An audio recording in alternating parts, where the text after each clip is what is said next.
Hi everyone, I'm Ferd and welcome to my video. This video, I'm rebuilding an engine that should have been scrapped, and I'm not spending any money doing it. Now, I want you right up front to know that I would never do this as a means of recycling a lawnmower and selling it to somebody else. Now, previously, I'd worked on a Toro personal pace. It had the don't change oil in it engine, just add to it. I ended up having to put a new motor on this thing now. A lot of the lawnmower engine manufacturers have shut their doors. They're no longer making them. And it's getting nearly impossible to find parts for any of these things. The lawnmowers themselves, the engines, all of it. So I got to thinking, in 5 or 10 years, what's a person going to be able to do to fix their mower as opposed to spending a few $1,000s for a new one when they can't find any parts for it? Well, I'm going to try to give you some solutions for that.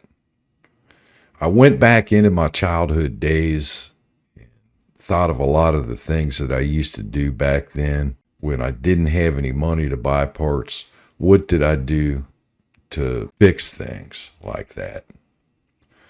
And you'll see a lot of that in this video. It's having a creative mind and being able to use the resources available and not trying to be too perfect about everything that you're doing. I'm going to show you what I did to get this lawnmower running again. And I'll tell you what, it's surprising, but it runs pretty damn good. So I hope you enjoy the video. I hope you watch it all the way through and hit the like and subscribe button. Follow me, help me grow my channel, and let's help the people in the future that's got lawnmowers they need to fix. Okay, here's the problem. You can see the cylinder wall. It's scored up pretty bad. And if I flip it around, you can see on the other side, it's screwed up pretty bad over there too. Now the piston, where we was losing all of our compression, the rings have welded themselves inside their gap right here.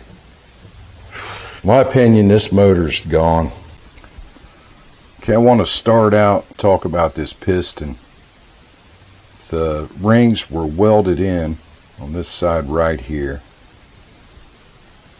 and it was losing all the compression through that. It was scraped up pretty bad. Now, I've already done everything that I wanted to do to this thing.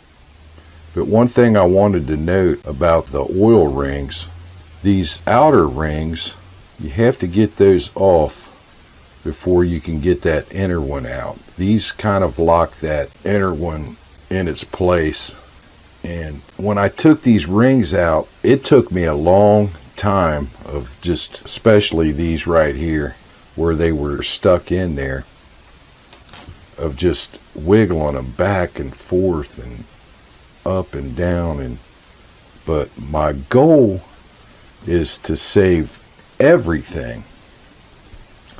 I don't want to have to buy anything for this motor when I put it back together. So let me go ahead and get this ring back off of here. With these other ones, these here, they'll break, so you want to take extra care when you're taking those off of there. And here's that last one. This has to go on first.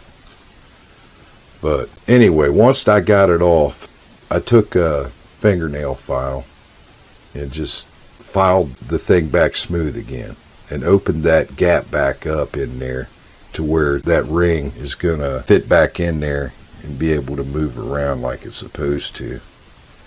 After I got all of that done, I took some sandpaper. This is 150, and put it on my file. And then I went back into that spot and use the sandpaper on it like that. And it's a pretty tight fit right there, but I wanted to make sure that that was opened back up and had a decent gap in it to where the ring's not going to seize back down in it again. Now, with this part of it down here, and even the nicks that were on the piston, I did the same thing. I used the file and some 150 grit and just kind of went this way with it and knocked those high ridges off of it just lightly. I don't want to lose the shape of the piston. I just want to knock down where it was scraped, and there's just a tiny little ridge right across the top here. This part of the piston down here usually doesn't make very much contact with the sides of the wall. We want to keep its shape. We want it to be very, very close to what its size is supposed to be without taking a lot of the aluminum material off of it. Now, when the piston is riding in the cylinder, these rings actually help keep this piston perfectly straight up and down. As they get weaker, there will be a little bit of this going on. But if there's a lot of that going on, then you'll get a knock. And then cleaned out inside these grooves real good. Make sure there's nothing down in the edges of it. You don't want to completely erase this down here, because then you're going to dig into the side of this and take away the perfect roundness of this piston. But this was the worst part of it right there. I got this thing cleaned up. That's how I fixed that. My rings fit in it really well. I'll show you here in a minute how we put these back together. Now, the cylinder, you can see right there where the damage was on both sides of it. So what I did, I used this in a prior video, 220 grit on here. And I'll take this and use this to go back and forth and kind of around it. And just like that piston, I don't want to drill metal off of this thing. I just want to smooth out that damaged area down there. And I kind of move it like you would when you're honing it, how you want that cross hatch. And what I'm doing here is I'm knocking down the high spot on that damage down in there. I spent a little bit of time doing that. Get that sanded down kind of smooth. Get that wiped out real good. And then I got a hone. I'm going to go in there and just hone the hell out of it. And then just hone it out.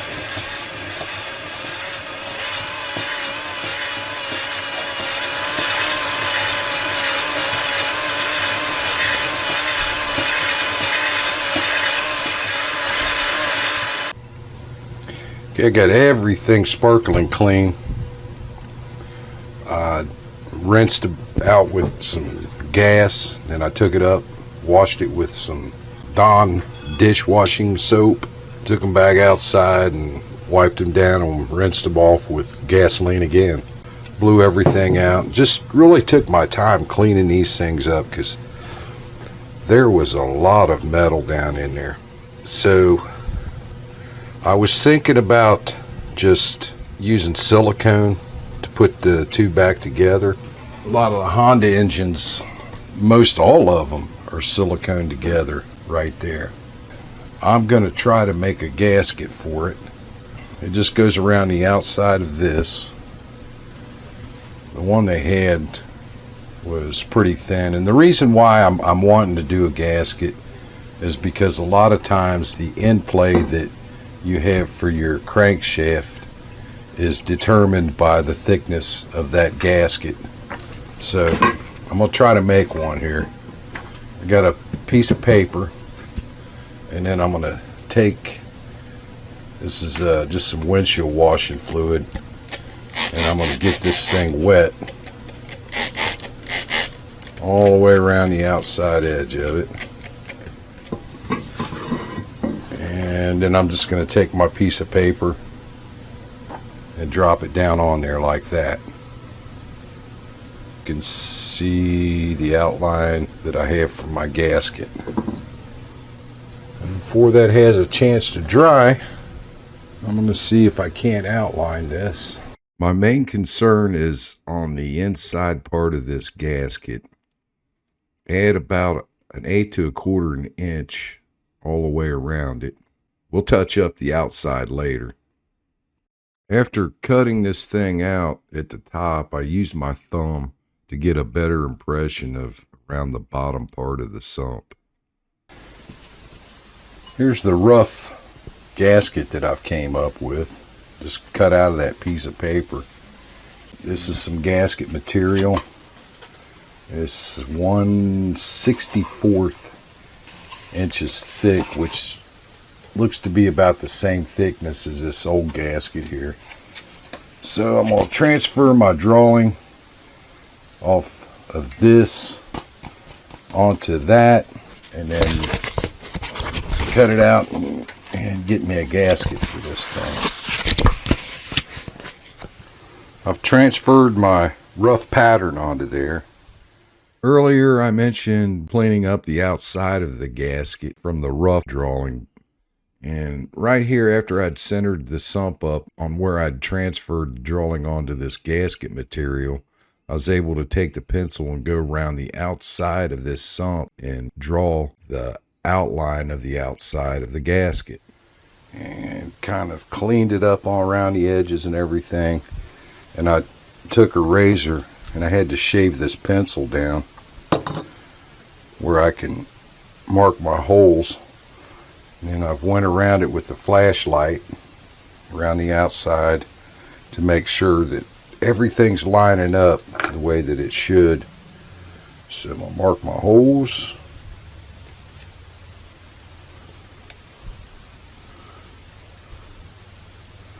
Because I don't trust these. I just don't trust them. Take this off of here. There's all my holes. And I don't know, hopefully you can see that. So there's me a gasket. Let me cut that out. I got to drive 7 miles up the road to get my punch to punch the holes. And then we can start putting this thing back together. Alright, got me an X-Acto knife. And I got my thing to punch my holes with. I'm sure you've seen these before. Now, if you don't have any of this fancy gasket material laying around, use a cereal box. It works just as good, I promise.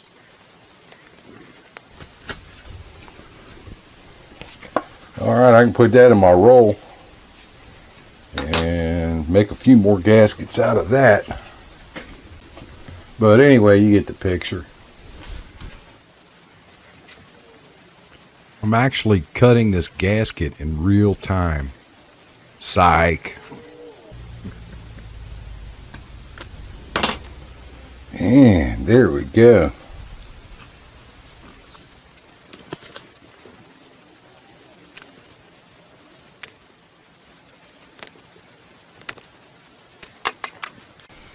And there's us a gasket. And let's see if it fits.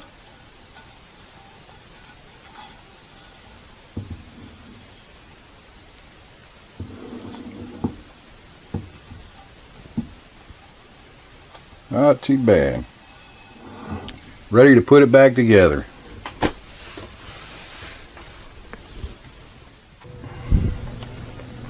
I always recommend taking lots of pictures when you're taking things apart. It just makes it that much easier when you're putting things back together. The piston's going to go a certain way.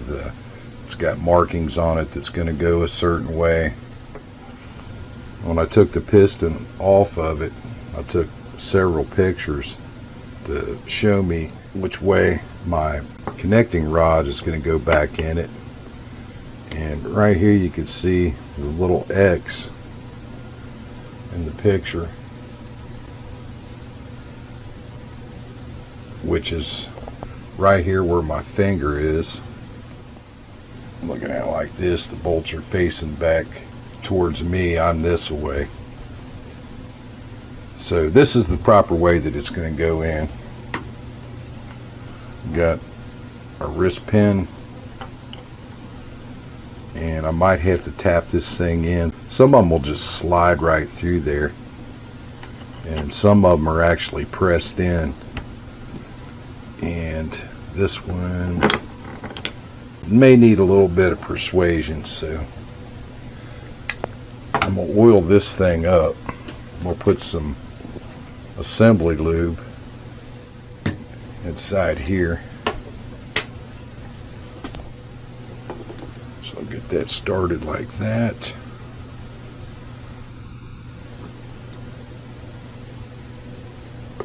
Pull that up real good. Put some oil over here on this side. Give me some assembly lube in here.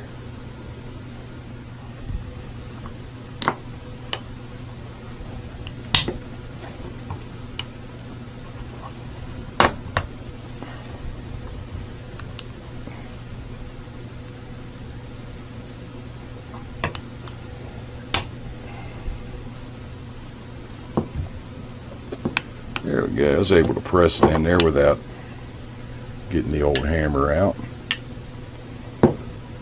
And we got this.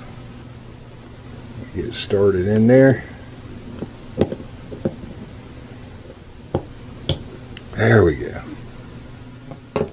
Okay, our piston's back together. Okay, on the top of the piston, I've marked, we'll call this 6 o'clock, 2 o'clock, and 10 o'clock. This is going to be facing up in the cylinder. On the back side, one of the oil rings can go here, and then I'll put the other one up here. Then I can put one of the other gaps for the scraper here and the compression ring there. So that way they're all scattered out and about the way they're supposed to be. And we'll start with this oil ring. And I mentioned it before, we'll put some oil down in this. This has to go on first. The one that goes in the center. Now, where it joins together, you don't hook it, they just butt together. It just butts together. And then I got one of these rings that's going to go on the bottom side of it. And once I get that in there, it'll start locking down that middle one. And we'll turn that gap up here to whichever one that is. And we'll put this one on. So I got one here, one here. My next one is going to go there. Middle one on this piston has a thinner ring on it, so there's my place here. I'm going to get around here to where I want that gap to be, right there. And we'll just walk it around there like that. And that one's in there. If you're putting new rings in it, go back to my still video and watch that. It shows you how you can check and adjust the gap on these down in the cylinder. Since I'm using the old ones, I'm not going to have to do that. I know that the gap's going to be much wider than it originally was. So I've got my rings clocked. They're in there, the piston's back together. And I'm ready to put the crankshaft in so I can put the piston down into the motor.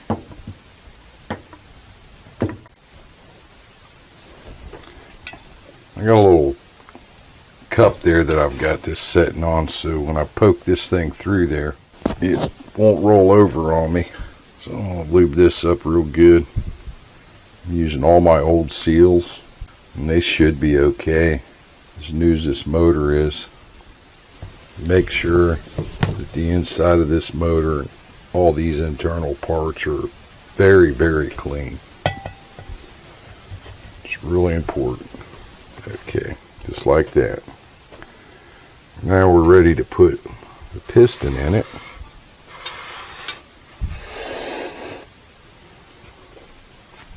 So I'm going to lube up the cylinder a little bit.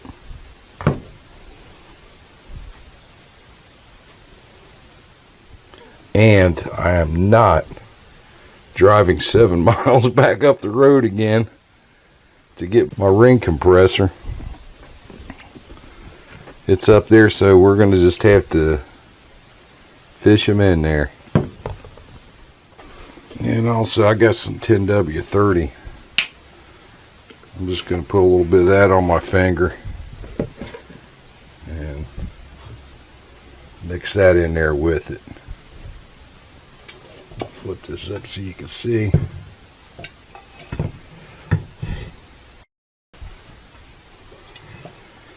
Okay, we'll take the piston, take this off of it,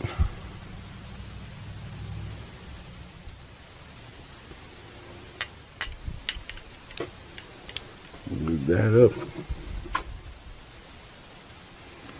Okay, this is the top of it over here. Here's our line. This is what that looks like. Now when it goes in there, you're going to have to put your bolts in it from this side over here, so you want to make sure that this is over here on this side. And it goes down in there. We'll turn the crankshaft down and we'll sit her down in there. Just going to work them rings in there by hand. Shouldn't be too hard. I mean, it's just a little tiny motor. And we're down on the first ring.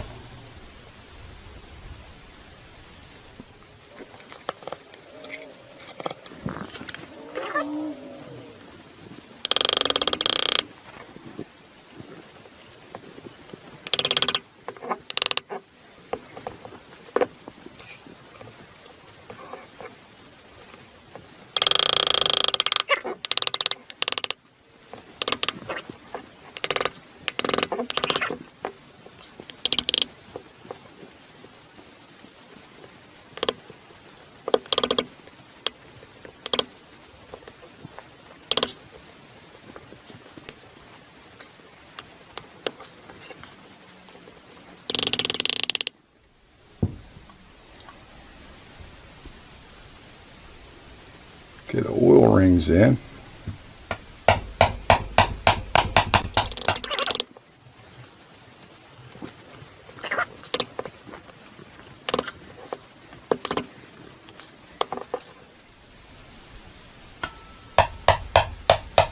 That one's in.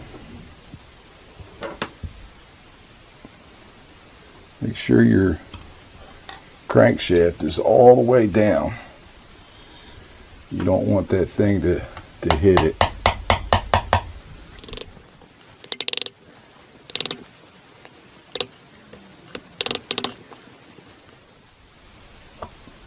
There we go.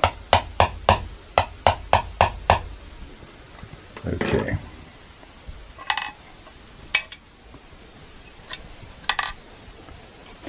Okay, we're gonna let that thing fall back that way.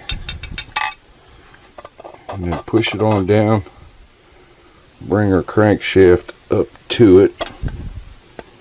Set that right there.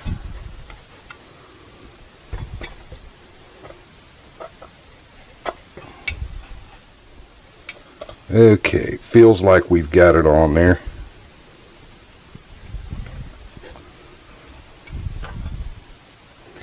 This is only going to fit one way.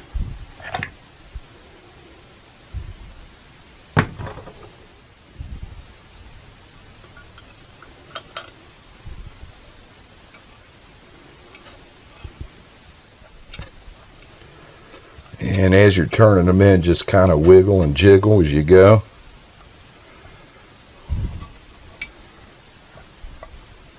I'll run them in all the way with my fingers as far as I can.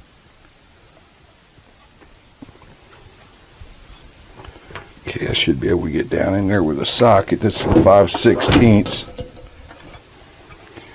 I was having a hard time screwing that one in, and I gave it a little jiggle and it kind of broke loose down there. Don't want to force it. And there's no way my torque wrench is going to fit down in there. I'm just going to have to tighten her down the best that I can. Jiggle a little bit. Go back and forth.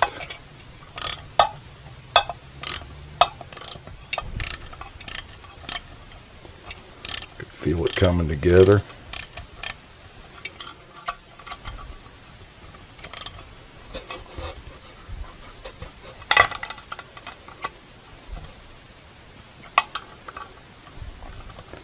Okay, now I'm down to where everything's in, like, together,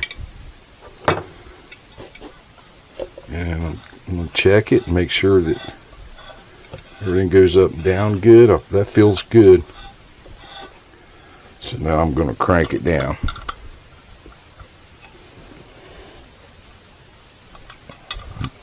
Just a little bit of time. I'll crank that one a little bit.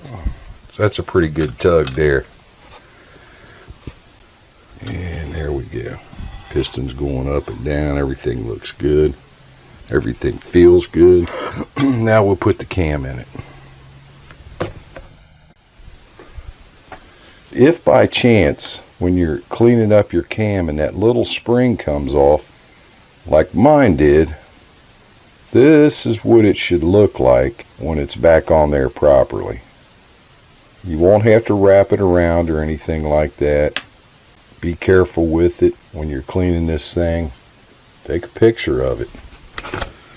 And try not to knock that little spring off of there like I did. I don't know how I did it. All I did was rinse it off.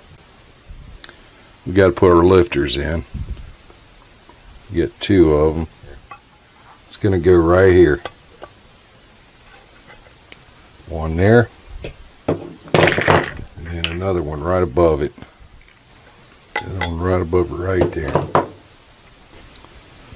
You got this gear that goes on the crankshaft. It's got this little nub on the outside of it that goes right down here.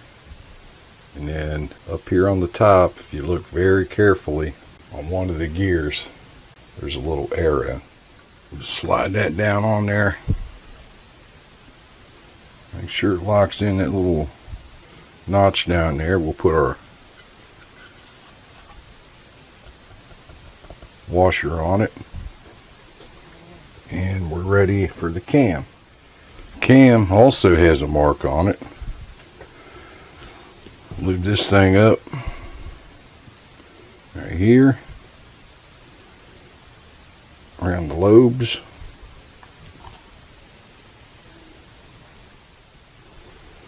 And I'm just going to put just a little bit of oil down in that hole right there. That's a little more than I wanted to, but that's okay. And then we want to line this mark up. You take that washer back off of there. We're going to turn this crankshaft and find that arrow. Here's our mark. Okay, it's in time. And now we got this little washer we can put down over top of that cam right there. And put the governor on it. Put a little bit of lube on that shaft there. Put some lube on the bottom side of this. And that just rides on there like that.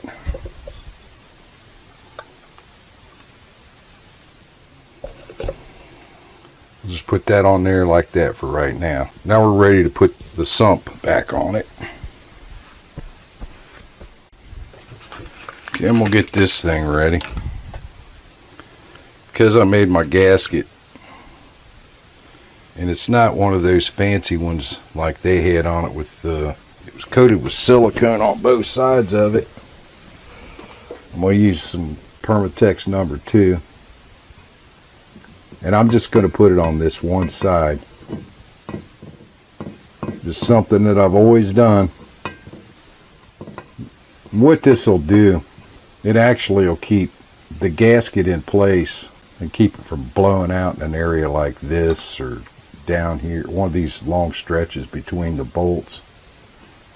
You can put the gasket on without it and it won't leak, because you have a lot of pulse inside of that crankcase going on. Okay, put some lube in here, a little bit down in there. I'll wipe all the oil off of this part of it.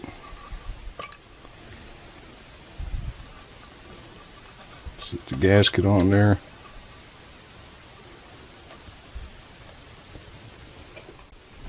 Alright, got all my bolts ready. Gasket's on there. This is all prepped and ready to go. Just got to flip it around there, and when we put it on, we just want to make sure that this thing lines up on there okay. And I think what I'm going to do is release the spring on the side of it. There we go. Okay, I got the spring off of it.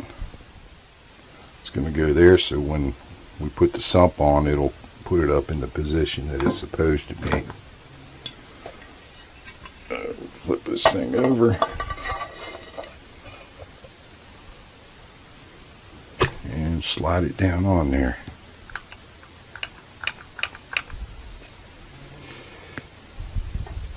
And if you remember, we had 7 bolts. 6 long ones. 1, 2, 3, 4, 5, 6, and then we had this short one that went right here. And those are 3/8.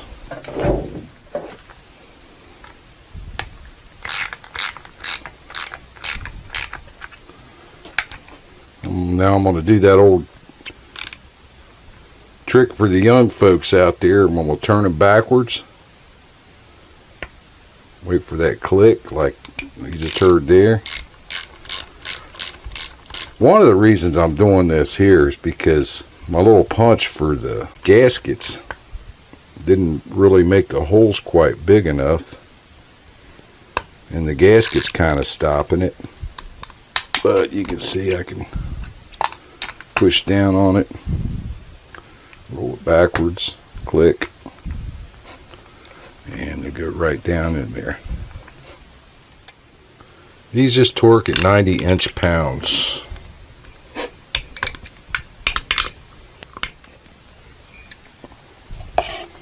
And then over here, I took that governor spring off of it.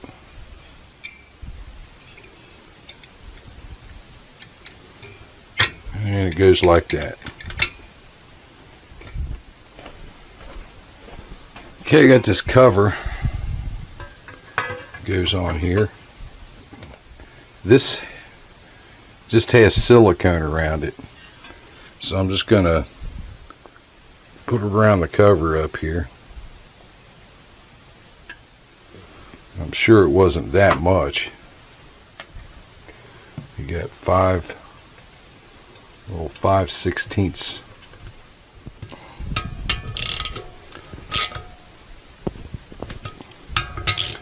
Nice and tight like that. Just a smidgen of a grunt. And on to the next. Put my gasket back on there.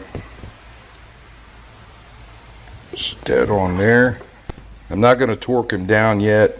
I want to put this thing back on the mower and then finish it up from there. I'm going to wrap this thing up. And I mentioned a few times about not being able to find any of the specs on it. So here I'm going to show you the specs that I've got for it and share them with you, because I'll tell you what, you try to look online for these things and the only thing you're going to come up with are the ones that they made back in like 2004 which were still good to use up to a certain date. But any of these newer motors, it's really difficult to find any specs on. But anyway, let me show you my chart that I can share with you that will work with this engine if you're wanting to torque everything down. Like you seen me do, the connecting rods, I just cranked them down by hand. Most of the stuff you can, but I've been doing it for a while. But then you go back to when I was just a kid, I hadn't been doing it for a while, but that's the way that I did it. So let's go out and start this thing up. Let me show you if it runs. Okay, will it start?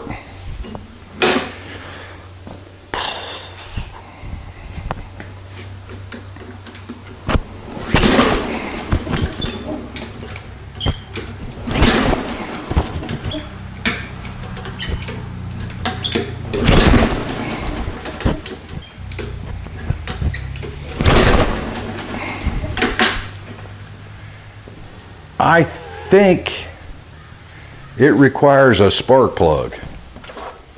I was freaking out right there.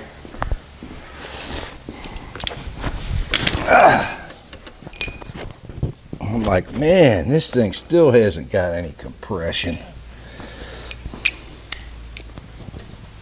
Okay, there we get a spark plug in it. Will it start?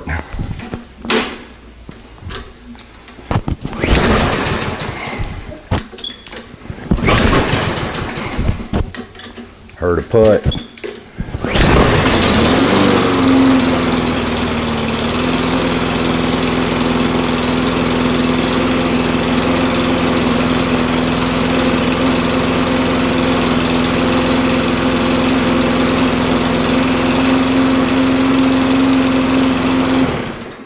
I'm going to adjust the valves out on it.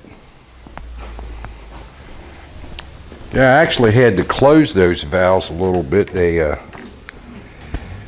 after it started up, I checked them again. They were like 10 thousandths, so I got them back down to 4.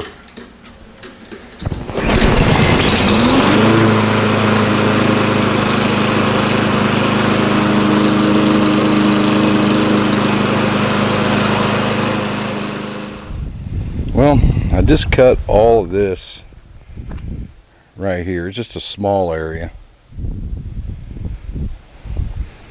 And then I went all the way around the building, came back out the other side and mowed a little bit over here. It runs fine. It does have a little mist to it. It doesn't smoke. It doesn't bog down in the tall, thick grass. And it starts right up.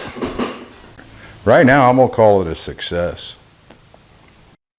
If you made it this far, thank you for watching. I hope you got something out of it. The lawnmower is running great, and I'm not done with it. I'm going to use this thing through the fall and try to cut as much grass with it as I can. And then later on, I'm going to take this thing back apart. We're going to take a look at the inside of it, see how well it's doing. And I'm also going to share a story that this motor has told me. What caused it to burn up in the first place and what exactly happened to it. And I'll give you a little more details about it, and we'll go through it and just learn together. But anyway, thank you for watching. Don't forget to like and subscribe, I've had a lot of subscribers this week, and if you've got a motor like this and it's burnt up like this and you need to do this same thing to it to get it running again, have fun.